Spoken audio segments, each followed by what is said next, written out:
So, there's some people out there getting upset whenever we say black labor built this country. But we're not making anything up, guys. These are facts. And we're about to present you with the historical receipts. In case you missed it, this is what we mean when we say, we built this. Here's a quick history lesson for y'all.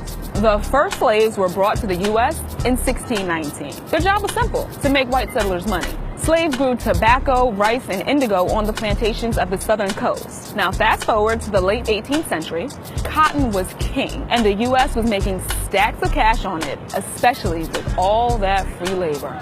Over 600 million, or just about half of the country's economic activity in 1836 came directly or indirectly from cotton. Cotton-producing slaves were just 6% of the population, but created almost half of 1 year's economic activity. We spoke with Professor Edward Baptist, the author of The Half Has Never Been Told.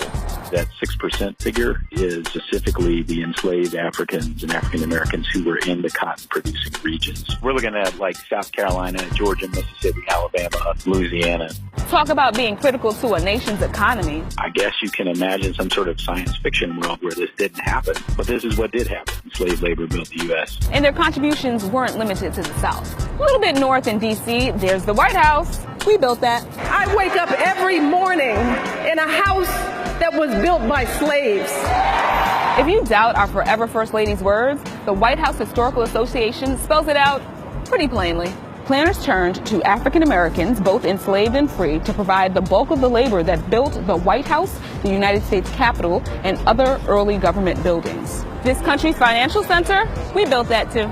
Wall Street earned its name because enslaved Africans built a wall to protect Dutch settlers from raids in 1653. This wall ran from river to river. Slaves built the roads, the docks, and most of the big-time buildings in the area that would soon become New York City. And railroads, slaves did that. North America's 4 major rail networks all own lines that were built and operated with slave labor. Before the Civil War, nearly every rail line east of the Mississippi River and south of the Mason-Dixon line was constructed or run at least partly by slaves. You know what else we built? What about that great American music genre? Yes, rock and roll.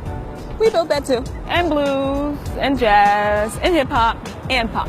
America's favorite snack food, that was a black guy behind the potato chip. The ironing board, a sister. The traffic light, yep, he was black. The super soaker, that was a dude named Lonnie. He's black too.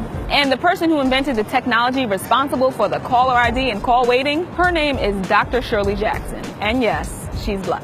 Clearly, there isn't enough time to go through all of the ways black people have built this country. They're vast.